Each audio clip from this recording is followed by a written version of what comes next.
30 days, 30 new hobbies. Today is day 20 and we are fishing on a local lake in San Diego. Unfortunately, the theme of this channel has been California sucks because we had to pay $7 to fish and $5 to park. Factor that into your expenses, as well as obviously a pole and some lures. These are all things you can just look up on the internet for where you're fishing and what you're fishing for. What is it?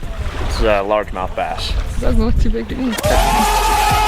8 out of 10 fun, 7 out of 10 affordability, and 9 out of 10 repeatability. That makes fishing an 8 out of 10 average and puts it as a top 3 hobby of our trying 30 new hobbies in 30 days to fix my quarter life crisis. This is the second quarter project. Like and follow for more.